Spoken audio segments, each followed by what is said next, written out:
예, 안녕하십니까. 오늘은 제11강 대제사장의 족보 두 번째 부분에 대해서 공부를 하도록 하겠습니다. 지난번 10강에서도 말씀드렸지만은 6권 맹세언약의 영원한 대상은 결국 대제사장의 족보가 가장 중심적인 내용이라고 하는 것은 결론적인 부분에서 다루겠지만은 예수님께서 멜기세덱의 반차를 좇는 영원한 대제사장으로 오시기 때문에 일단 그 구약 역사 속에서 또 신약에 이르기까지 대제사장의 족보가 어떻게 되는가 하는 것을 역사 속에서 나타난 것이 어떤 것인가 하는 것을 아는 것이 중요하다고 하겠습니다.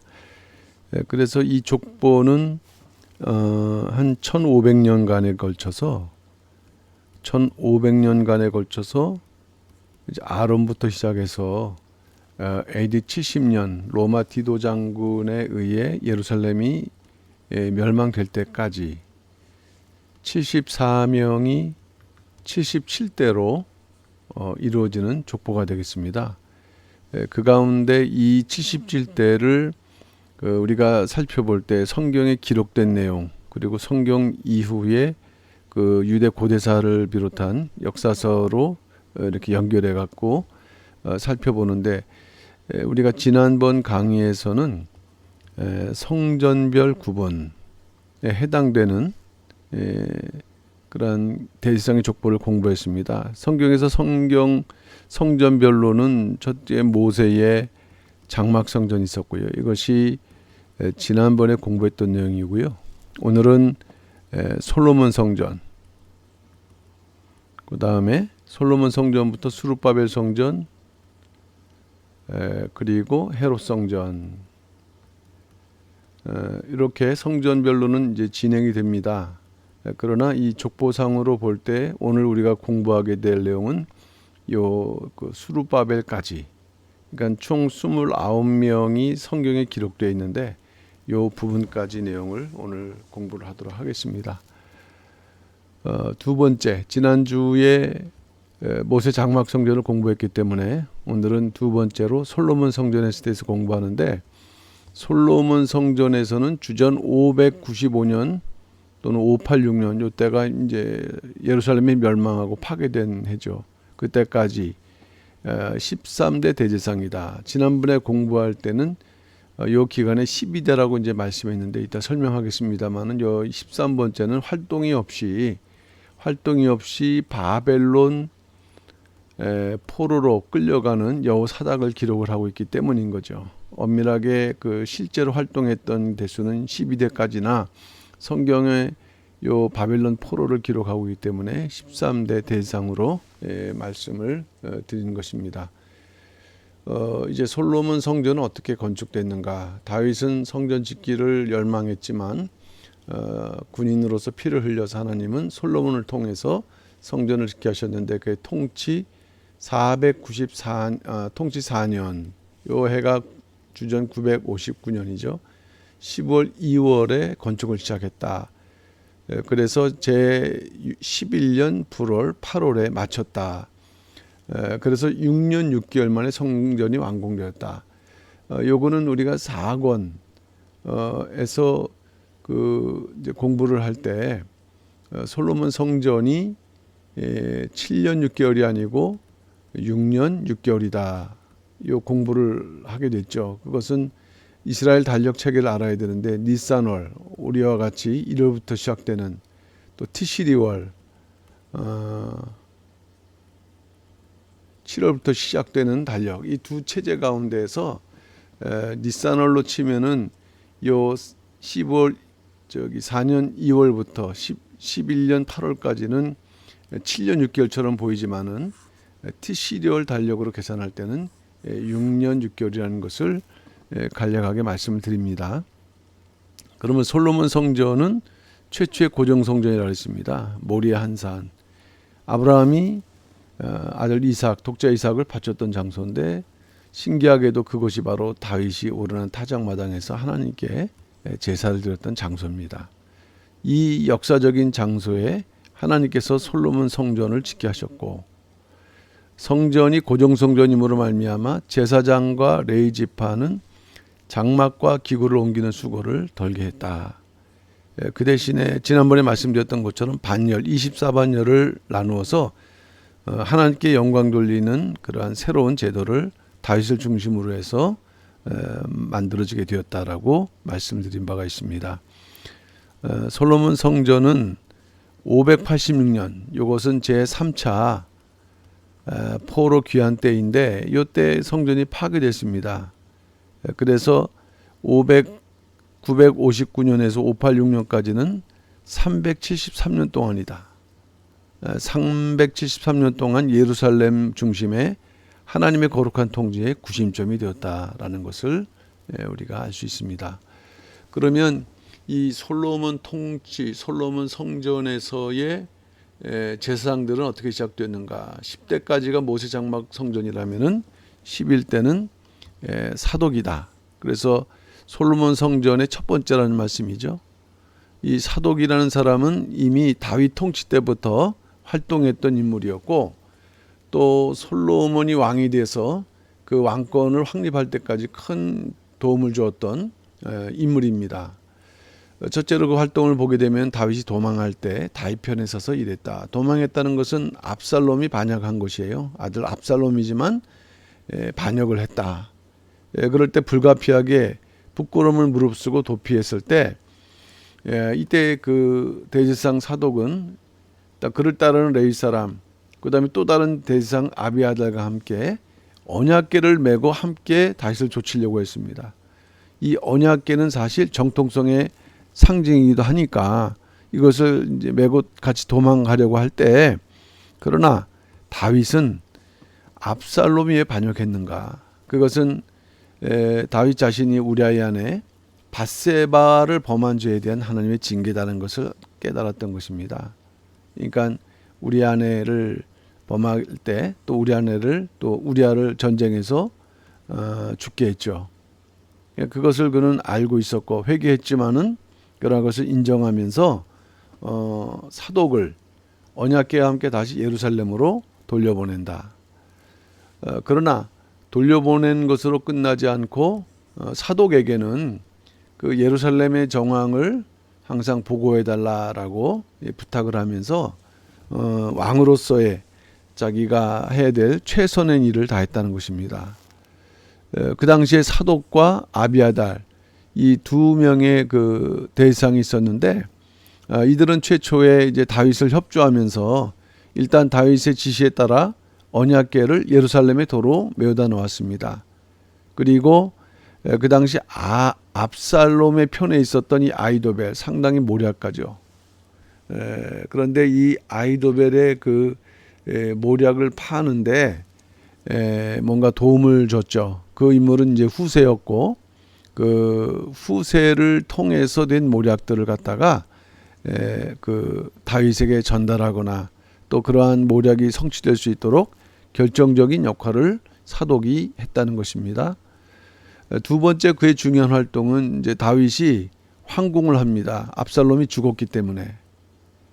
그런데 다윗이 도망가고 왕궁을 비운 거 아니겠습니까? 목숨을 살기 위해서. 그것이 국민들 입장에서 볼 때는 특별히 그 예루살렘은 이제 유다 지파가 이렇게 차지하고 있는 그런 지역인데 황궁할 때 그 왕이 이제 이렇게 도망가고 다시 온다라는 그런 면에서 그 유다 지파의 마음이 유다 지파의 마음을 갖다가 움직이는데 큰 역할을 했다는 것입니다.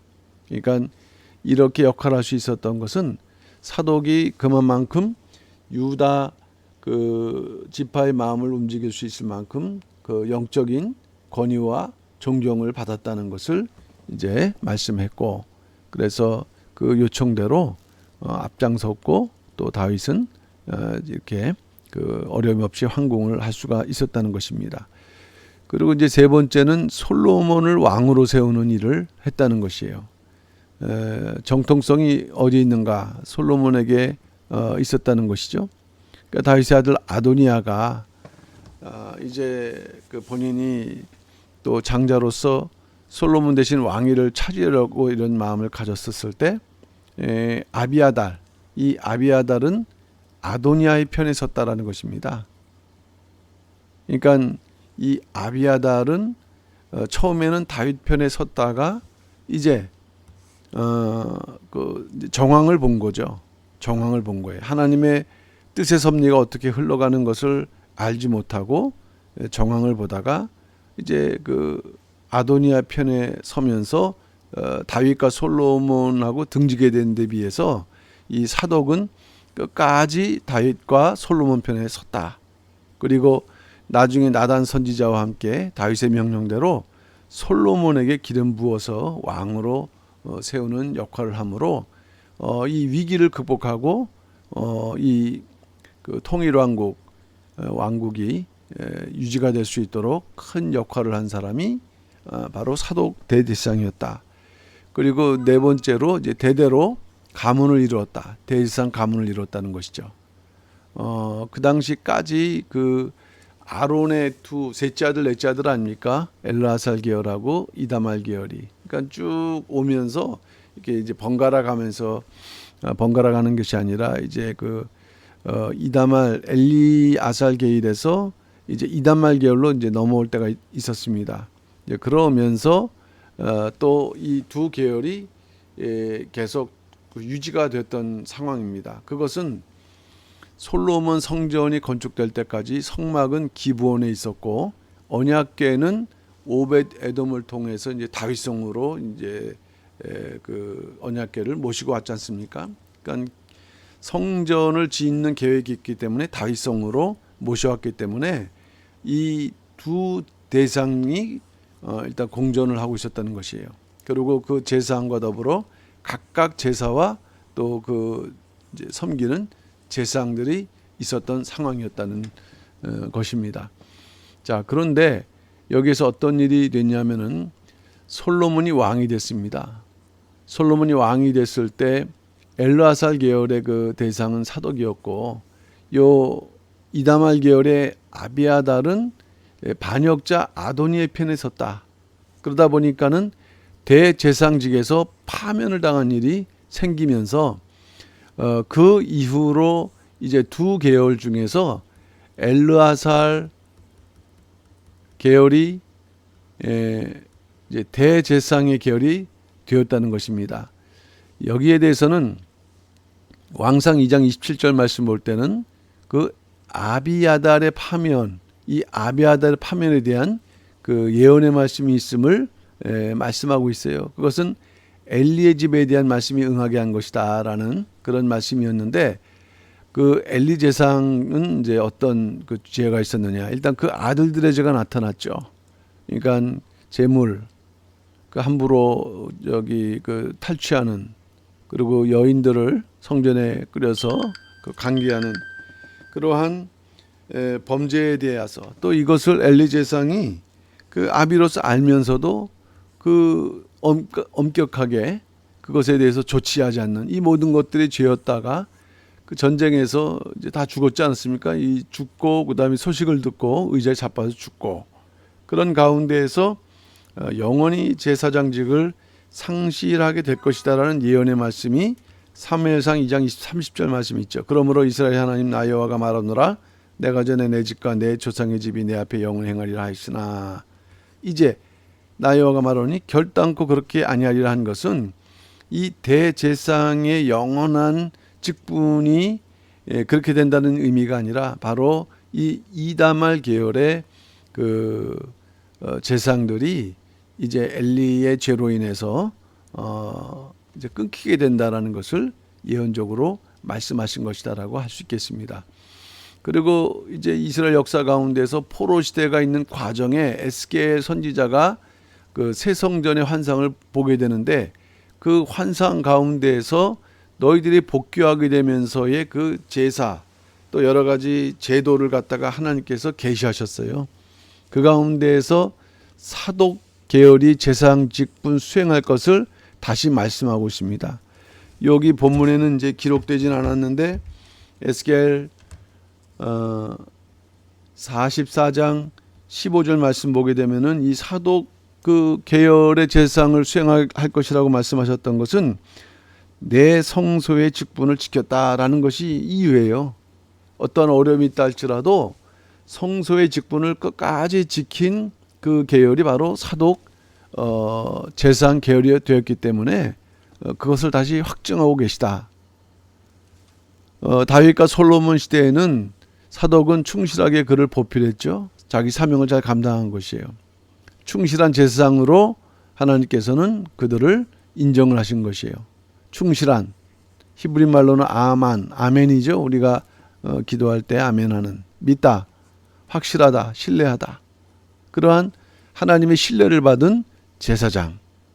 자, 그러면 이 사독은 어떻게 해서 이러한 인정을 받을 수 있었을까 볼 때 성경은 3하 15장 27절에서 사독에게 네가 선교자다. 선견자. 선견자라는 것은 미리 본다. 볼 줄 안다. 그 보는 것으로 인해서 그 끝까지 어떤 시류에 흐르지 않고 한 길을 걸어갈 수 있었다. 선견자, 보는 자라고 했습니다. 히브리 말로 로에. 무엇을 보느냐? 하나님의 뜻을 미리 보고 안다는 거예요. 또 그것을 전할 수 있었다는 것입니다. 그러니까 사독이 그저 충실한 게 아니라 하나님의 뜻이 무엇인가를 먼저 늘 이제 깨닫기를 노력했겠죠. 그리고 알고, 그래서 하나님께서 원하시는 것을 판단할 수 있었고, 그것을 위해서 최선을 다해 그 충실하게 사명을 감당했던 그런 대제사장이에요. 11대 솔로몬 그 성전의 어떻게 보면 첫 번째 이제 시작 출발점인데 출발이 너무 좋습니다. 그러니까 이런 것처럼 역시 우리도 그 사독 계열과 같은 그 믿음의 그 충실함이 있어야 되는 것입니다. 그 두 번째 12대이면서 두 번째 아이마스인데 나의 형제가 분노하다라는 뜻이죠. 사독의 아들인데 역시 성경에 기록이 있죠. 이 아이마스는 다윗에게 압살롬의 계략을 알려주었다. 그러니까 아버지가 사독이었을 때 그 아버지 밑에서 아버지를 돕고 다윗을 도왔던 것이죠. 그러니까 아이도벨이 당장 다윗을 치자 할 때 이게 그대로 먹혔으면은 다윗이 크게 위험했고 목숨도 그 위태했죠. 근데 그것을 후세가 천천히 치자 오히려 그들이 곰처럼 새끼는 공처럼 덤비면 어떨 것이냐. 실제 상황은 아이도벨이 맞았죠. 그러나 이것을 제안을 딱 바꿨었을 때 이것을 압살롬이 받아들이게 되면서 위급한 상황을 갖다가 넘기는 것이지만 빨리 요단강을 건너야 된다. 이 첩보를 누가 전했는가? 바로 아이마스 사독의 아들이죠. 그 당시에 그 압살롬의 첩자가 발각된다는 것은 이거는 목숨을 담보하는 위기예요. 그럼에도 불구하고 자신의 목숨을 걸고 다윗에게 전가를 보내서 위험한 지역을 벗어나는 그러한 그 역할을 했고요.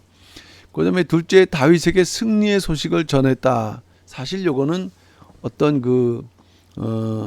굳이 아이마스가 안 해도 되는 일이었습니다. 이제 압살롬이 죽었고 그 승리가 이루어진 것에 대해서 누군가 소식을 전해야 되는데 최초의 아이마스가 요압에게 부탁을 했습니다. 그러나 요압은 그것을 더 적절하게 할 수 있는 이제 구수 사람을 선택했죠. 그러다가 다시 요청해서 늦게 떠났어요. 이것은 뭐냐 하면은 다윗을 향한 뜨거운 충성심이다. 보기에 따라서 뭔가 그 허용된 그러한 그 아이마스의 어떤 마음으로도 그 해석할 수 있는 여지가 있을 수 있습니다만은 그러나 휘선 박유지 목사님께서는 다윗을 향한 뜨거운 충성심이다. 그러니까 구수 사람을 앞질러 갖고 승리 보고, 그러니까 다윗이 좋은 소식을 갖고 감사할 수 있는, 기뻐할 수 있는 그것을 바랬던 것이죠. 그러니까 악에 대해서는 거룩한 분노, 그러면서도 옳은 일에 대해서는 죽음을 무릅쓸 수 있는 그런 사람, 아이마스. 이것이 바로 이제 두 번째 12대이자 두 번째 그 솔로몬 성전의 두 번째 제사장이 되겠고요. 세 번째는 아사라인데 여호와께서 도우셨다. 그러나 특별한 기록이 없음. 그러니까 지난번에도 말씀드렸던 것처럼 대제사장의 족보는 빠짐없이 역사적 기록된 게 아니라 빠진 기록이 많다는 것이에요. 그 400년의 기간 동안에 사실은 그 29, 그러니까 이제 솔로몬 성전, 그 모세 장막 선정부터 그 다음에 솔로몬 성전까지를 이렇게 하게 되면은 거의 1500년 동안에 그 연대를 따져보게 되면은 절대로 이것이 모든 그 대상이 기록되어 있다고 할 수 없는 것이죠. 그럼에도 이름이 올라간 사람이 있고 이름이 빠진 사람이 있다. 정확하게 어떤 기준인지 우리는 알 수 없으나 그래도 일단 이름이 올랐다는 것은 영광스럽다. 그렇지만은 특별한 기록이 없다는 것은 좀 아쉽다라는 면에서 생각을 해볼 수 있겠고요. 14대 요한한 여호와께서 은혜로우시다. 특별한 기록이 없다라고 하면서도 여기에서 그 이제 요한한이 나왔는데요. 요한한 14대 요한한입니다. 그러니까 거슬러 올라가 보게 되면은 6명의 대상인데 9대 아마랴부터 14대 요한한까지 9, 10, 11, 12, 13, 14. 요 6명의 이 족보가 그 에스라 7장 1절에서 3절인가요? 요 족보에서 이게 요 6명이 빠져 있다는 거예요. 그러니까 그 에스라의 족보를 보게 되면은 마치 하나도 빠짐없이 기록하는 것 같이 기록했으나 실제로는 6명의 족보가 빠져 있다. 정확하게 우리는 그 이유를 알 수 없습니다. 그렇지만 어쨌든 에스라는 그 족보를 통해서 본인이 대제사장 그 반열에 있는 존재임을 입증하고 있는 그런 의미에서 생각을 해볼 수가 있겠습니다. 그 다음에 15대는 아사랴인데 여호와께서 도우셨다. 요한한의 아들이죠. 14대 요한한의 아들. 역대상 6장 10절 말씀 보면은 솔로몬이 예루살렘에 세운 전에서 제사장의 직분을 행한 자며 라고 할 때 여기도 보게 되면 말씀드렸던 저 특별한 기록이 없다에 비해서 짧은 기록이지만 제사장의 직분을 행했다. 이것은 뭐냐면 하나님의 인정이에요. 그가 직분을 충실히 이행했다라는 그런 인정입니다. 예, 그러니까 짧지만 특별한 일은 없지만은 평상시에 충실하게 그 사명을 감당했다. 아사랴 15대. 16대는 아마랴입니다. 여호와께서 말씀하셨다. 아사랴의 아들로 등장하는데 요 당시 왕은 제4대 여호사밧 왕이죠. 그 여호사밧은 종교 요시아 더불어서 종교개혁, 또 히스기야 더불어서 종교개혁을 했던 인물인데 그가 했던 역할은 신앙의 근거 재판제도를 확립하는 데 있었어요. 그런데 이것에 대한 자문 또는 주도적인 역할을 누가 했느냐? 바로 아마랴. 이것이 가능한 것은 그가 종교적 문제에 능통했다. 이것은 그만큼 율법에 밝았다는 얘기예요.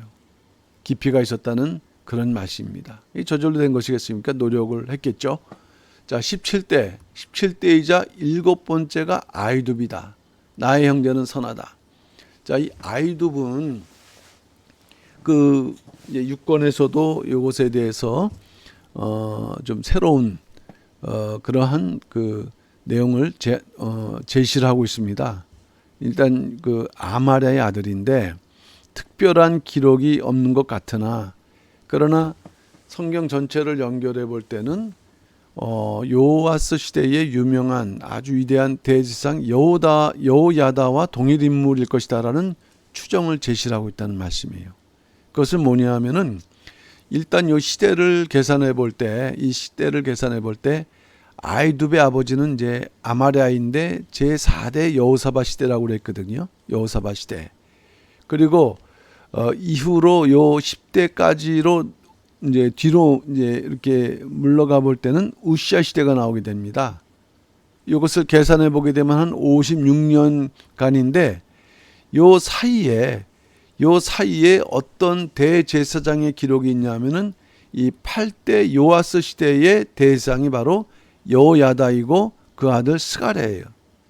여호야다 대제사장. 스가랴는 순교한 대상이죠.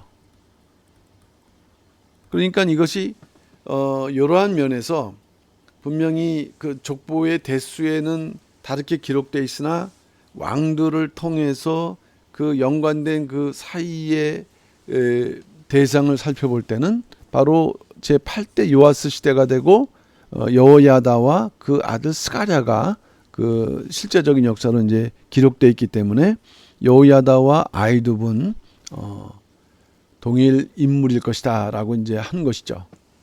그리고 그 근거로서 느헤미야 9장 11절 말씀 보게 되면은 하나님의 전을 맡은 아사랴라는 그러한 그 이제 기록이 있는데, 이걸 히브리 원문으로 보게 되면은 실제로 하나님의 전을 맡은 아사랴가 아니라 하나님의 전을 맡은 아이두브로 연결되고 있는 것입니다.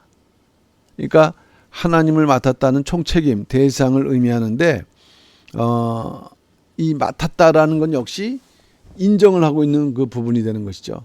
다른 어떤 대제사장들보다도 그 임무를 충실히 수행했다. 뭐 그러면은 그 여러 대상 가운데서 정말 그 업무를 충실히 수행해서 하나님의 인정받은 그 대상이 누구냐? 여호야다. 그렇기 때문에 결국에는 이름은 다르다. 그러나 동일 인물이다. 성경에는 한 인물이 여러 이름이 나오기도 하고 또 이제 그 한 인물에 대한 이름을 이렇게 다르게 표현한 그런 그 경우가 많이 있거든요. 그러니까 여호야다가 아이둡과 같은 사람일 가능성이 크다. 게다가 그 여호야다는 이제 130세에 죽었다고 되어 있는데 그 130세 죽을 때까지 존경받고 또 그 요아스를 갖다가 잘 받드는 면에서 상당 기간 그 대상 역할을 감당했음을 우리가 이제 알 수가 있습니다. 그러니까 그런 면에서 보게 되면은 아이둡은 여호야다일 가능성이 크다. 그리고 그 여호야다의 아들은 스가랴로 기록된 데 비해서 족보상에는 이제 무라요스로 나오거든요. 이것은 반역이란 뜻입니다. 제가 지난번에도 말씀드렸지만 어떻게 대제사장 이름이 반역일 수 있는가? 그것은 시대적 상황을 표현한 것이다. 어떤 일이 있었냐면은 하나님의 말씀을 선포하는 제사장을 돌로 쳐 죽였다. 요아스가 여호야다 대상이 있을 때는 여호야다 대상 때문에 꼼짝 못했죠. 그러나 죽자 이제 대상이 바뀌었을 때는 그 악함을 갖다가 드러내는 그런 시기가 있었어요. 그래서 이 요아스 때 이 스가랴를 죽입니다. 순교라고, 예수님은 또 순교라고도 말씀했는데 결국 뭐냐면은 후대 사람들이 이 스가랴라는 이름보다도 그 당시에 있었던 시대적 상황을 이렇게 무리하요스로 표현했다. 이것을 이제 가정해 본다고 한다면 여호야다가 아이둡이고 스가랴가 무라요시라고 할 때 보면은 요아스가 죽기 1년 전에 죽은 것이다. 그러니까 여호야다가 죽고 그 다음에 이제 요아스가 이제 또 왕으로 통치하는 가운데서 누굴 죽입니까? 무라요스를 스가랴를 갖다가 죽이죠. 그리고 바로 이어서 요아스가 죽임을 당하게 되는 이제 그런 일이 있는 거예요. 왜 그럽니까? 이 아달랴의 영향을 받은 그 요아스 대상 그 여호야다가 죽으면서 곧바로 우상 숭배를 이제 했겠죠. 그러면은 그 이제 여호야다 아들 스가랴가 가만히 있겠습니까? 이걸 책망을 하게 되는 것이고 여호야다의 그 아들 스가랴를 이렇게 죽였어요. 그러나 곧 그를 죽인 1년 만인 주전 796년에 죽게 된다. 따라서 스가랴가 순교한 해를 우리가 계산해 보게 되면은 그 한 해 전이 되는 797년 경이 된다라고 할 수가 있겠습니다. 그러니까 이런 면에서 아이둡은 여호야다일 가능성이 크고 그 다음에 또 무라요스는 스가랴일 가능성이 크다 하는 것입니다. 그리고 그 다음 이제 18대로 가서는 사독입니다. 사독은 의로움이라는 뜻인데 특별한 기록이 없다. 그 다음에 19대 살룸입니다. 보상, 평화, 예루살렘 할 때 살렘, 살룸, 평화 역시 행동정에 있어서는 사역에 있어서는 특별한 기록이 없다라고 되어 있습니다. 근데 이제 20대로 갔을 때 hil기야는 여호와의 분깃이라는 그러한 이름으로서 아주 또 훌륭한 일을 한다. 그 당시에 왕은 16대 왕 요시야죠. 그런데 이 요시야는 또 종교개혁을 시행했던 인물이지 않습니까? 근데 일단 요시야가 관심을 뒀던 부분은 성전을 수리해야겠다. 그전에는 뭐 우상 숭배하고 함으로 인해서 성전 관리가 제대로 안 됐으니까 성전을 수리하자. 수리를 위해서 연보돈을 꺼내는 중에서 율법책을 발견하게 되고 이 hil기야는 서기관 사반을 통해서 왕에게 전달했는데 이 왕은 이 율법책을 보고 읽는 가운데서 자기의 옷을 이제 막 이렇게 찢는 정도의 아주 강력한 그런 회개를 하게 되고요. 이것이 바로 요시야 종교개혁의 단초가 되었다. 그러면 요시야만 종교개혁했을까요? 그렇기 때문에 hil기야는 요시야를 도와서 신실하게 종교개혁을 감당하는 사명을 감당하는 인물이었다는 것입니다. 그러니까 훌륭한 그런 제사장으로 우리가 평가할 수 있겠죠. 21대 아사랴 여호와께서 도우셨다. 특별한 기록은 없다. 자, 22대 스라야 여호와께서 통치하신다. 스라야는 남유다 마지막 왕 시드기야 시대의 대상이라 했어요. 아까도 제가 서론적으로 말씀드렸습니다마는 지난번 강의에서 솔로몬 성전에 해당되는 것은 12명이라 그랬거든요. 그럼 여기서 이제 13명을 이제 얘기를 할 때 실제로 활동했던 대상은 스라야로 마무리하되, 자, 그런데 이 스라야는 그 느부갓네살에 끌려가서 하마 땅 림나에게 살해됐다 그랬거든요. 이것은 뭘까? 그 당시에 성전을 지키지 못했던 책임을 하나님께서 물으신 것과도 같은 의미예요. 성전이 파괴됐다면은 그 책임 대상도 이렇게 그 죽음을 당해야 되는 그런 그 원리 속에서 우리가 설명을 할 수가 있죠. 그에 비해서 23대 등장하는 여호사닥은 요사닥이라고 불리는데 뜻은 여호와께서 공의로우시다. 성경에 바벨론으로 끌려간 것 외에는 활동한 기록이 없는 것이고요. 그의 아들이 여호수아입니다. 또는 예수아로 표현되기도 했는데 끌려간 이후에 다시 수룹바벨과 함께 예루살렘으로 귀환해서 성전 건축을 하는 대제사장으로 등장을 하고 있는 거예요. 그러니까 여호사닥과 여호수아는 그 포로로 끌려가고 귀환하는 그 고리 역할을 하고, 특별히 뭐 여호사닥은 특별히 한 일은 없다고 한다 할지라도 그 아들이 이와 같은 큰 아주 귀한 그 일을 한 면에서 우리는 요 23대를 설명하지 않을 수가 없는 것입니다. 자, 이제 23대까지고 나머지 24대에서 29대까지는 수룹바벨 성전에 해당되는 제사장들이죠. 자, 그런데 하나 짚고 넘어가야 될 부분은 족보에서 17대, 18대가 나오는데 요 사이에 생략된 대상들이 있다는 것이에요. 그러니까 족보에는 기록되어 있는데 성경에는 또 다른 면에서 기록되어 있고, 그러니까 분명히 대수에 나와야 되는데 대수엔 또 나와 있지 않고, 그런 의미입니다. 역대상 6장 대상 족보를 보게 되면은 아이득과 그 사독으로 이렇게 이어지고 있지만은 왕상 또는 역대기를 읽어볼 때는 실제로 그 역사 속에 기록되어 있는 그 4명의 그 제사장들이 등장하고 있는 것이죠. 그러면 누구냐? 일단은 첫 번째가 무라엿. 이것은 아까 말씀드렸던 여호야다의 아들 스가랴. 이것은 설명드렸기 때문에 그냥 넘어가고요. 두 번째가 아사랴라는 그러한 대상이 등장하는데 이거는 10대 왕 우시야 시대의 대상으로 등장을 하고 있어요. 자, 어떤 일이 있었냐면은 우시야가 강성해지면서 교만해지자 본인이 모든 것을 할 수 있는 그러한 착각을 하게 되는 거죠. 하나님 전에 들어가서 이 직접 분양하려고 한다. 이거는 제사장들이 해야 될 일이에요. 그러면은 용기가 없으면은 막지 못하죠. 그러나 이 아사랴는 용맹한 그 80명입니다. 죄송합니다. 80명을 데리고 들어가서 우시장을 막고 나가라. 예, 이거 사실 왕한테 이렇게 얘기하기가 쉽지 않죠. 그러나 우시아는 말을 듣지 않았고 노를 바고 감히 왕에게, 그러다가 하나님께서 이마에 문둥병이 발하게 했다. 그런 면에서 요 아사랴가 등장을 하고 있는데 실제로 족보에서는 빠졌다. 아사랴가 순교한 주전 797년부터 대상직을 수행했다면 한 47년 동안 아니면 또 한 사람의 대상이 있을 것이라고 우리가 추정을 해볼 수가 있습니다.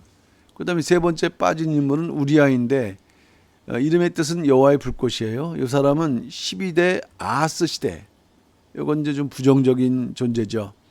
그 아하스는 악한 왕인데요.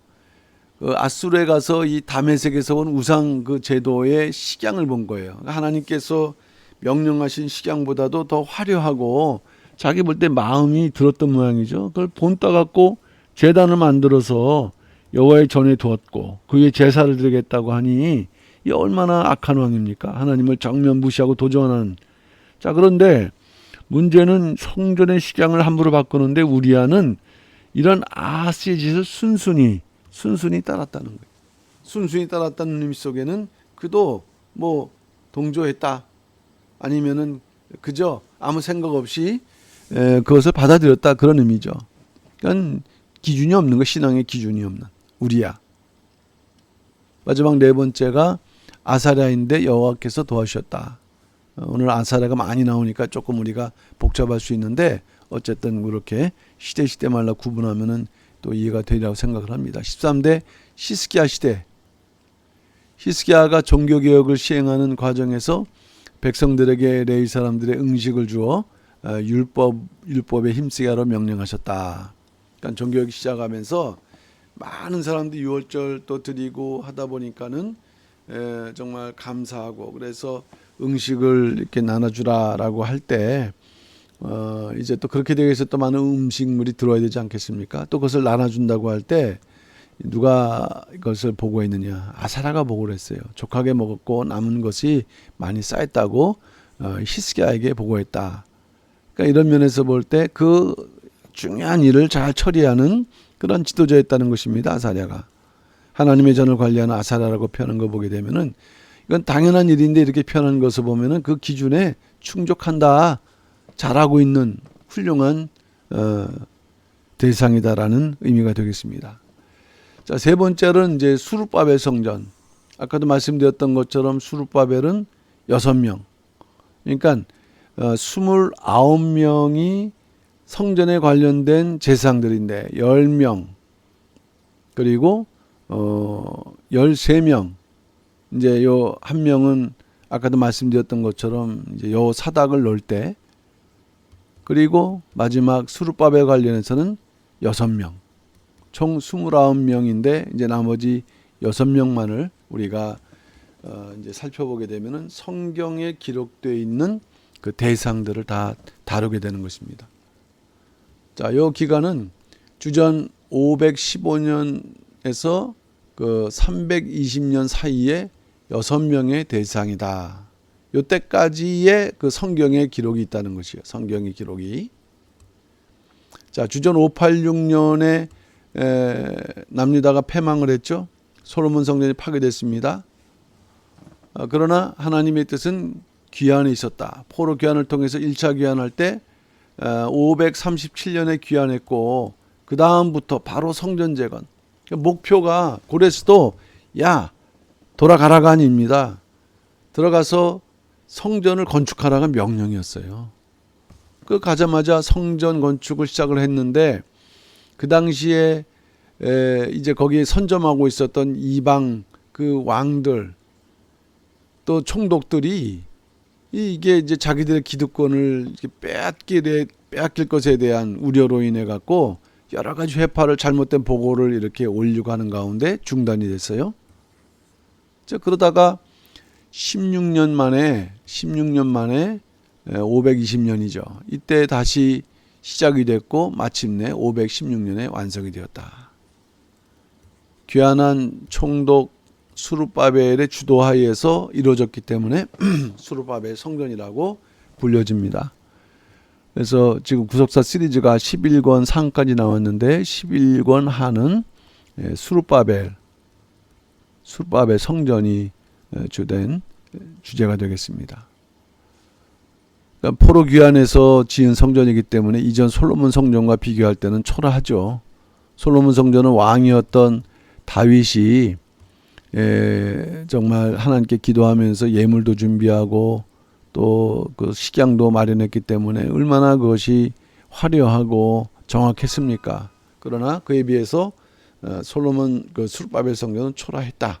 그렇지만은 귀한 백성들의 신앙생활에 중심적인 역할을 했습니다. 자, 그러면 이제 24대 아까 말씀드렸던 것처럼 23대의 여호사닥, 여호수아의 아버지죠. 이제 바벨론 포로로 끌려갔어요. 여호사닥의 아들.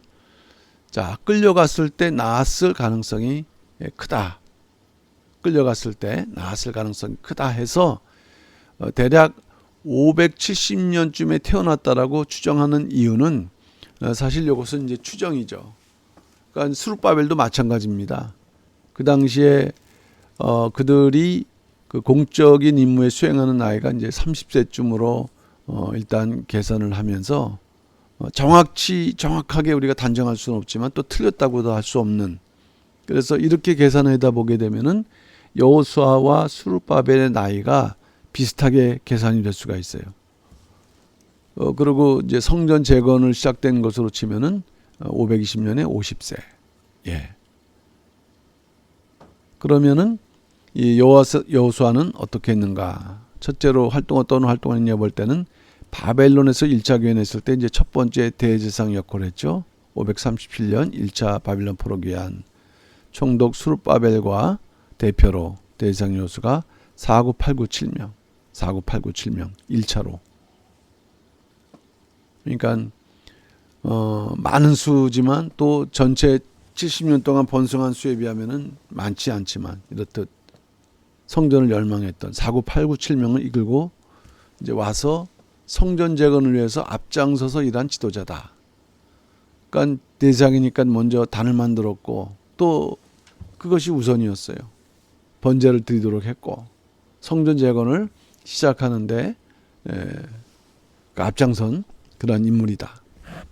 536년 2월에 성전지대를 놓고 성전 건축 역사를 시작했으나 대적들의 방해로 16년 동안 중단되었다. 대적들은 걱정되죠. 이 성전이 지어지면은 그냥 그 성전을 중심으로 이스라엘 백성들이 단단하게 모아지니까 자기들이 이게 그 쫓겨날 수밖에 없는 위기 의식을 느낀 거죠. 그러니까 성전 저거를 중단시켜야 된다 하는 것이었죠. 그러다가 520년, 10년 뒤에 비로 시작해서 아까 말씀드렸던 것처럼 완공이 되었다. 이런 중요한 지도자가 있었기 때문인 거예요. 그 과정에서 하나님께서는 학계 선지자를 불러주셨다. 다리오 왕 2년 6월 1일에 보내주셔갖고 이때가 이제 주전 520년이라는 말씀이죠. 먼저 자신들의 죄를 깨닫게 한다. 특별히 너희들은 그렇게 좋은 그 백양목 같은 그러한 그 좋은 집에서 살면서 하나님의 성전을 돌아보지 않는다. 그 죄를 깨닫게 하고, 그리고 또 23일 뒤에 그 하나님께서 성령을 통해서 마음을 흥분시키는 거예요. 성전을 짓고자 하는 흥분. 하나님의 전 역사가 시작되었죠. 그리고 한 달 뒤에 7월 21일 날, 그러면서도 그 혹시 낙심할 것에 대해서 나중 영광 이전 영광보다 클 것이다. 이전 영광 솔로몬 영광, 나중 영광, 이 수룹바벨 성전을 통해서 나타날 하나님의 영광. 겉으로 볼 때 보잘것없어 보여도 굳세게 일하라, 이렇게 격려하고 계시다. 그러니까 이렇게 진행된 성전 재건 역사, 다리오 왕의 적극적인 지연 속에서 주전 516년 아달월 12월 3일에 3일에 완성이 되었다. 그러니까 우리가 586년도에 주전 586년도에 성전이 파괴됐다라고 계산해 보게 되면은 여기에서 516년 다시 완공. 그런 면에서 보게 되면은 70년 만에 돌아온다. 사람 기준이 아니라 성전 기준으로 볼 때 586년에서 516년까지 그야말로 70년 만에 이루어진다는 역사가 그대로 성취되었다는 것입니다. 25대 요야김 여호와께서 일으키신다. 두 번째 대상이면서 여호수아의 아들. 어떤 활동을 했는가? 요야김은 대상으로 제1차 포로기한 때 돌아온 것으로 이제 추정이 되는데요.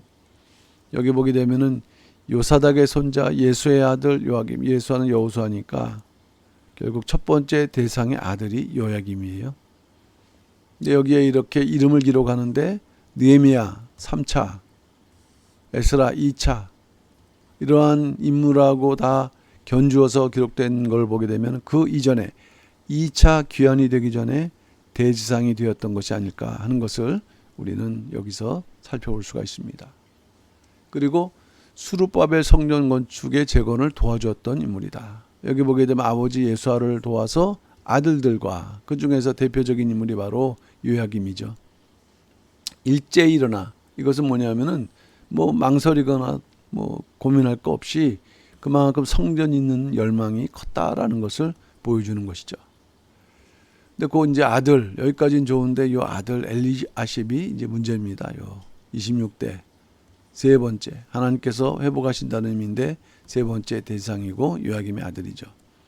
좋은 부분은 뭐냐하면 첫째 예루살렘 북쪽 성벽을 중건하는데 앞장섰다고 할 때 이 북쪽 성벽은 가장 위험한 지역이다. 성벽을 건축하고 있을 때 이것이 그 공격 가능성이 높으니까 사람들이 사실 두려워하는 그러한 지역이었단 말이죠. 그런데 엘리야십이 가장 먼저 앞장섰다. 이런 면에서는 긍정적인 면이에요. 그리고 이제 아까는 북쪽 성벽인데 동쪽 성벽은 있습니다. 650m로 가장 긴 구간이라 했습니다. 이건 제사장 바룩이 담당했다. 바룩은 이 대상 엘리야십과 더불어서 북쪽 성벽을 구성하는 양문 건축에 참여했다. 그러니까는 북쪽 성벽은 엘리야십 담당이지 않습니까? 바룩이 그것을 참여해서 도와주었고, 그리고 또 그 구비 성구비에서부터 대상 엘리야십까지 중수하는 그런 역할을 했다는 것이 그 당시 그 성벽 건축의 중요한 또 내용 중에 하나가 되겠습니다. 자, 그런데 요거는 엘리야십의 부정적인 부분이죠. 이해가 안 되는 도비아는 원수거든요. 하나님의 뜻을 도적하는 원수인데 그에게 성전, 그것도 성전에 큰 방을 내줬다. 그러면 성전에 뭐가 있었을까요? 큰 방에 하나님의 그 예물들이 있는 거 아니겠습니까? 근데 그 예물을 치우고 이에게 방을 줬다. 그런 의미가 되겠는데 이제 느헤미야가 12년 동안 있다가 돌아간 후 다시 1년 만인 432년에 다시 본국에 귀환합니다. 와서 보니 이 엘리야십이 엉터리 일을 한 거예요. 오히려 성전 건축을 끈질기게 방해했던 암몬 사람 도비아와 친분을 맺었다. 이건 뭘까요? 타협한 것이죠. 끈질기게 방해했고 이들의 방해에 굴복한 거예요. 야, 그럼 내가 너를 인정해주고 예우해주겠다. 큰 방 하나. 그러면 성전에 큰 방 하나 이용만 하겠습니까? 사람들이 볼 때 불만도 있고 그러나 그 권세가 얼마나 크다는 것을 보여주는 하나의 그 장치이기도 한 거거든요. 그러니까 느헤미야가 돌아와서 알아갖고 이 도비아의 모든 세관을 다 내던지고 방을 청결케 하고 본래 있었던 기명, 소재물, 유향을 다시 들여보냈다 하는 것입니다. 이 안타까운 존재 또 하나가 뭐냐면은 이 손자를 산발랏의 사위가 되게 했다는 거예요. 물론 손자니까 그 아들의 영향이 있겠지만 그러나 대상이므로 사실 그 손자의 그 결혼 문제까지도 뭔가 영향을 줄 수 있는 거예요. 그런데 누구에게 손자를 연결했느냐? 산발랏. 도비아 산발랏은 그 당시 느헤미야 당시에 가장 큰 원수들이에요. 하나님의 이 뜻이 성령 건축인데 이것을 방해했던 인물인데 이 지방과 통혼했다. 역시 마찬가지 정치적이고 어떤 하나님의 그런 신앙 중심보다도 정치적인 그런 입장에서 오히려 큰 범죄를 저지른 것이죠. 그래서 처음에는 이제 백성이 본이 됐다는 것은 북쪽 위험한 성벽을 지었다는 것을 말하는데 나중에는 이와 같이 이방 원수의 지방과 연연해서 큰 죄. 요것만 있을까요? 이제 그들이 대표적인 인물들인데 연연함으로 인해서 우리도 저렇게 해도 되는구나라는 그 문을 여는 것과도 같은 것입니다. 대단히 위험한 범죄가 되는 것이죠. 이게 이제 느헤미야 이후에 그 중간사에서 이스라엘이 또 타락해 나가는 그 단초가 시작되는 것입니다. 27대 요야다. 여호와께서 알고 계신다. 이 엘리야십의 아들입니다. 자, 아까 얘기했던 것처럼 자기 아들을 산발랏의 사위가 되게 한 인물이에요. 요야다는. 그러니까 요야다의 아들 중에서 하나죠. 뭐 여러 아들 중에서 하나 보내면 어떨까? 뭐 정치적으로 이 사람들을 갖다가 이제 조용하게 만들기 위해서 뭐 이런 그 의미가 담겨 있겠죠. 근데 이것은 제사장의 직분을 더럽히고 언약을 어긴 행위. 그 에스라와 느헤미야가 와서 종교개혁 하는 것은 딴 것이 아니라 개혁을 하는 것은 이러한 그 하나님의 언약을 어긴 것, 특별히 이방인들과 혼인한 문제에 대한 것인데 그것을 이렇게 대상이 너무 쉽게 생각하고 이것을 더럽힌 죄악이 되는 것입니다. 그래서 느헤미야가 다시 와서 내쫓아내고 선민 공동체의 성결을 지켜내는 행위를 했다. 그러면서 이제 그 아들 요하난과 요나단으로 넘어갑니다. 여호와께서 내놓으시다. 여호와께서 주셨다. 귀한 후 5번째. 자, 이것은 이제 아닥사스다 2세 주전 404에서 359년 요때. 그러니까 요것이 이제 뭐냐면은 느헤미야 시대를 넘는 거죠. 그러니까 우리가 볼 때 어떻게 보면은 느헤미야의 기록에 후세의 이러한 내용들을 좀 이렇게 첨가한 부분으로 이해를 한다고 할 때 요하난이 이제 들어가 있는 것이죠. 요때의 대상이 요 인물이라는 걸 어떻게 할 수 있냐면은 요건 역사적 사료를 통해서 주전 5세기경 이집트에 거주했던 유대인들이 그 당시에 대상이었던 요하난에게 편지를 보냅니다. 편지를 보내는데 바로 그 당시 대상이 요하난이었구나. 요하다의 아들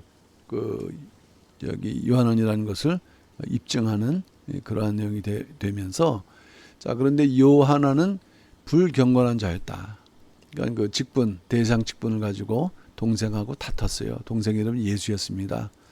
그를 죽이고 이제 자기가 대상이 됐는데 이 동생은 그 당시에 군대 장관 이 바고세스 아닥사스의 군대 장관 바고세스하고 친했단 말이죠.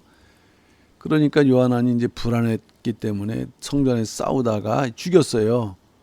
그러니까 이 바고세스는 그걸 빌미로 너희들 어떻게 너희들이 중시하는 성전에서 살인하냐. 이걸 빌미로 해갖고 성전 더럽히고 또 이제 공물을 부과하는 그래서 유대인들을 7년 동안 괴롭히는 일들이 있었다는 것입니다. 그러니까 불경건함으로 그러한 그 범죄 및 이러한 괴롭힘을 자초했던 것입니다. 자, 마지막으로 29대인데요. 6번째 야뚜아. 그러니까 성경에 기록된 마지막 그 대상 여기도 있는데요. 대상 요하난의 아들이죠. 바벨론 귀환 후 6번째 대상이다. 바사의 마지막 왕 다리오 3세 헬라의 알렉산더 시대. 뭐 이 시대가 바로 요 336년 323년 때니까 이때까지 느헤미야가 살았다고 할 수는 없지 않습니까? 느헤미야에 기록되어 있는데 어쨌든 구약 성경에 기록된 마지막 대상이에요. 그러니까 오히려 말라기가 마지막 기록으로 나타나 있지만 요 내용으로 보게 되면은 그보다도 더 들어간 그러니까 그 부분에서 이 야뚜아까지의 기록이 후세에 의해서 좀 첨가된 그러한 의미로 우리는 이해할 수가 있다는 것이죠. 자, 그러면 이 야뚜아에게는 어떤 일이 있었는가 할 때 이것은 이제 이름만 나와 있고 요세푸스의 기록을 통해서 볼 때 야뚜아에게 동생 므낫세라는 사람이 있었습니다. 이 사람은 사마리아 총독 산발랏의 딸 니카소하고 결혼했다고 기록을 하고 있어요. 그러다 보니까 그 당시 지도자들 예루살렘 장로들은 이러한 그 이방인과 결혼한 사람이 대제사장 역할하는 것을 우리가 반대한다. 그리고 야뚜아도 분노했어요. 그러다 보니까는 이 므낫세가 안 되겠구나. 이 산발랏에게 내가 이혼하겠다라고 이제 자기 딸과 사는 것 이제 이혼하겠다고 통보를 했는데, 여기서 산발랏이 므낫세에게 자기 딸과 살게 되면은 내가 제사장직을 하여튼 책임져 주겠다. 더 중요한 것은 그리심산에 성전을 지어주겠다고 이제 약속하는 거예요. 이건 사마리아 지역이거든요. 사마리아. 그러니까 사마리아인들. 거기에 또 다른 성전을 지어주고 거기에 제사장직을 유지시켜주겠다 한 것에 이 사람이 넘어갔어요. 그래서 더 가깝게 되고 결혼 유지하고. 그런데 이것이 이후로 많은 제사장과 이방인들이 결혼하는 그 포문을 열어갖고 결국 유다 백성이 크게 혼잡게 되고 뭔가 타락해 되는 그런 결과를 이제 가져오게 된 것이에요. 이게 성경에 기록된 마지막 그 대상과 관계되어 있는 상황입니다. 그 당시에 대상은 최고 통치자의 역할이었죠. 그러면은 역사서를 볼 때 그 당시에는 이제 알렉산더가 등장하는 시대거든요. 알렉산더가 다리오를 갖다가 치기 위해서 유대의 대상 그 야뚜아에게 지원을 요청했는데 거절했어요. 어떤 의미든 거절했다. 그럴 때 요 사마리아 총독 산발랏이 이제 다리 왕을 배신하고 군사 8,000명을 이제 보내면서 알렉산더에게 협조를 했다. 여기에 대해서 협조를 했지만은 사마리아에게 성전을 지어줄 것, 자기 사위가 되는 므낫세에게 한 약속이죠. 사마리아에게 성전을 지어줄 것이다. 지어달라는 요청을 한 것이에요.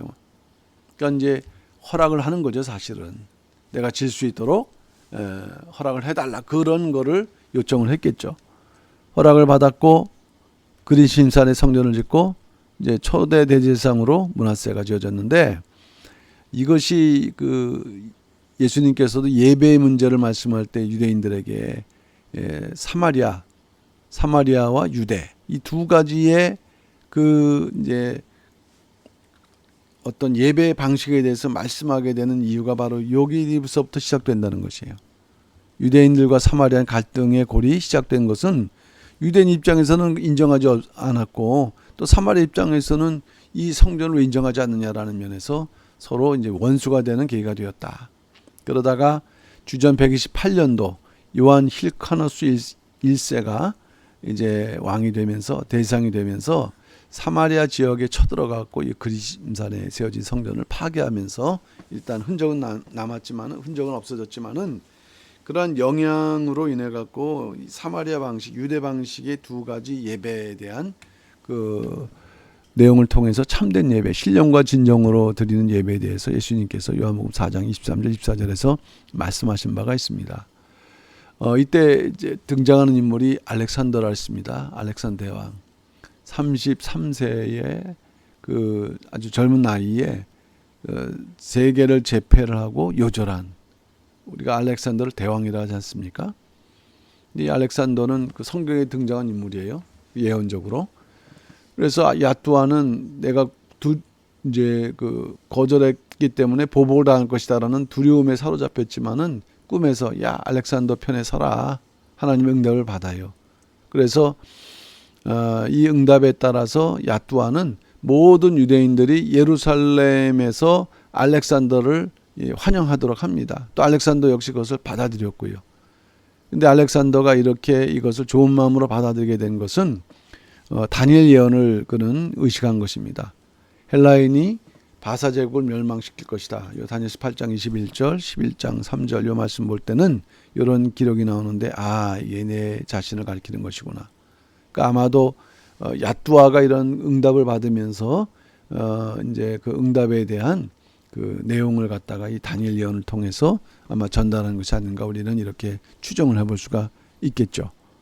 그래서 알렉산더는 야또아의 요청을 수락했다. 수락을 하면서 유대인의 율법과 고유한 풍습을 지키며 살 수 있도록 허락했다. 이런 분위기가 이제 이후로 프톨레미, 이건 이집트 장군이 통치할 때, 이때도 유대 율법과 고유한 풍습을 지키게 허락했거든요. 그러다가 셀류쿠스,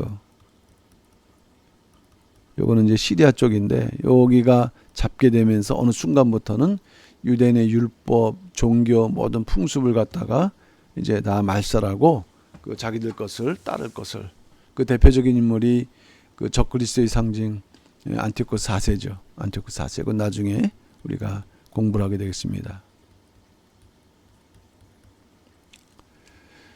자, 이제 마지막 헤롯 성전이 되겠는데요. 헤롯 성전. 요거는 헤롯 성전이 어떠한 면에서 지어졌는가만 살펴보고 오늘은 마치도록 하겠습니다. 로마 시대에 지어진 헤롯 성전이라 했습니다. 그리고 헤롯 성전은 하나님의 계시가 아니라 처음부터도 정치적 목적으로 건축되었다는 것이죠. 그리고 헤롯 성전은 이제 헤롯 대왕이 지어졌는데 이두메, 이것은 이방인이란 얘기죠. 여기서 우리가 두 가지를 살펴봐야 될 것은 그 이방인이 그 왕이 되면서, 유대인이 왕이 되면서 어떤 조치를 했는가, 그들의 환심을 얻기 위해서, 그 환심을 얻어야만 또 로마 황제에게 유능한 통치자로 인정받게 되는 거죠. 그러니까 그러한 정치적인 목적으로 헤롯 성전을 지었다는 것이고, 그리고 우리는 헤롯을 왕이라 하지 않고 헤롯 대왕이라 그러거든요. 이 사람은 악한 왕인데 왜 대왕이라고 하느냐. 우리가 조선 왕도 세종 왕 하지 않고 세종 대왕이라거든요. 업적이 크기 때문에. 그러니까 헤롯 대왕은 특별히 이 건축물에 있어서 타의 추종을 불허할 만큼의 엄청난 업적을 인 그런 면에서 요 대자가 들어가는 거예요. 어쨌든 헤롯은 그 성전을 지었고, 그 성전은 성경의 명령대로가 아니라 헤롯 왕가가 임명하는, 헤롯 왕가의 통치를 지지했던 대상들이 주관했다. 그러다 보니까 그 이후에 의식적이고 형식적인 제사가 됐고, 종교 지도자들은 극심히 타락하게 되었다. 그러다가 주전 63년에 로마의 폼페우스 장군에 의해서 이제 이 수룹바벨 정령이 됐는데 심각하게 훼손당하지 않았지만 회파됐죠. 그 이후에 주전 20년부터 헤롯 대왕이 이러한 정치적 목적으로 이제 재건 공사를 시작하고, 그래서 84년이 걸렸다. 주후 64년경에 비로소 완성이 됐다는 거예요. 주후 64년. 그러다가 뭐 AD 70년 이때 성전이 파괴되거든요. 그러니까 얼마 완공된 다음에 얼마 있지 않았습니다. 유대인들 헤롯 성전을 제2의 성전이로 부르지만은 이 제2 성전은 뭐냐면은 솔로몬 성전이 제1, 수룹바벨 성전이 제2. 제2라는 것은 사실은 이제 리모델링한, 재건축한 뭐 그런 개념인 거죠. 그렇지만은 이 과정을 보게 되면 엄밀히 말하면은 수룹바벨 성전과는 다른 세 번째 성전이다. 그러니까 제3의 성전이 되어버리는 거예요. 헤롯이 그 주전 37년에 로마의 도움으로 예루살렘을 차지했을 때부터 수룹바벨 성전은 큰 손상 없이 보존되었다. 하지만 헤롯은 목적이 있었죠. 웅장한 성전, 화려한 성전. 그러므로 인해서 기존의 것을 분해해버리고, 그러므로 이 수룹바벨 성전 역사는 이제 끝났다라고 할 수 있는 것이에요. 그러니까 제2성전의 개념보다는 제3전의 성전의 의미가 크다. 그리고 어떤 방식으로 졌냐면은 그 당시 유행했던 로마식 건축 스타일로 지었기 때문에 수룹바벨 성전과는 구별되고 비교가 안 되는 별개의 건축물이 된다. 그렇지만 그런 성전이라 할지라도 예수님 당시에 등장하면서 그 당시에 이스라엘 백성들에게는 종교의 생활에 구심점 역할을 했다는 것입니다. 아까도 말씀드렸던 것처럼 헤롯 대왕이라고 할 때 그 건축물, 그 공적이 큰데, 뭐 이제 그 제가 성지순례 가보게 되면은요, 그 당시에 그 한 세 가지를 보고 왔나요? 그 수로도 아주 그 당시에 로마 기술을 이어갖고 참 뛰어난 그러한 그 어떤 시설물들을 많이 만들어 놓고 그 높은 지역에다가 본인의 그 왕궁, 뭐 이제 별궁이죠. 그걸 졌는데 놀라운 그러한 과학적인 방법을 통해서 그것을 유지할 수 있도록. 그러니까 그렇기 때문에 헤롯 대왕이라고 하는데 그 가운데 가장 꼽힐 만한 건물이 성전이다.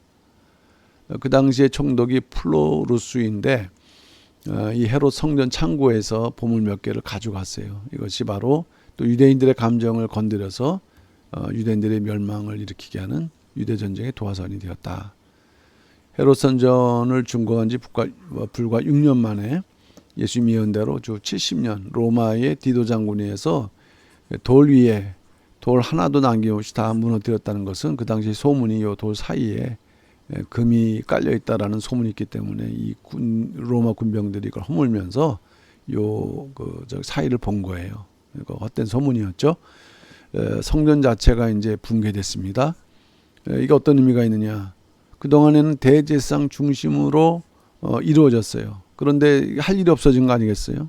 그리고 또 디아스포라 거기서 죽고 다 흩어졌단 말이죠. 그러니까는 이후로는 성전보다는 성전을 대신한 회당 중심의 형식의 종교 활동이 이제 이루어지면서 대제사장은 권위가 떨어졌고 그 이후의 유대 사회는 제사장 중심에서 율법 연구를 중시하는 바리새파 중심으로 바리새파 그리고 사두개파라고 할 사두개인 이거는 사독의 자손들인데 오히려 그 성경의 그러한 말씀도 믿지 않는 그러한 신앙의 불균형이 떨어지는 안타까운 그 결과지만 어쨌든 시대는 제사장 중심에서 율법 연구 중심으로 바뀌어진 것은 이제 예수님이 오심으로 해서 시작 시대는 말씀을 중심으로 말씀이 선포되고 회당은 또 그러한 그 중간 기지 역할을 하는 것이거든요. 그러니까 이것 역시도 하나님의 그 구속 섭리 속에서 이루어지는 역사라는 것을 우리는 알 수가 있겠습니다. 그러니까 일단 오늘은 77대 가운데에서 스룹바벨 29대까지를 공부했고요. 이제 다음 이제 그 세 번째, 네 번째 아마 이 부분은 우리가 하나로 묶긴 뭐하지만은 두 번에 이렇게 두 강의를 이렇게 제가 한 번에 보내드리던가 한 주에 보내드리던가 이런 방식으로 해서 다음 주쯤에 이제 대제사장 족보는 이렇게 마칠 수 있을 것 같습니다. 예, 오늘 여기까지 하겠습니다. 감사합니다.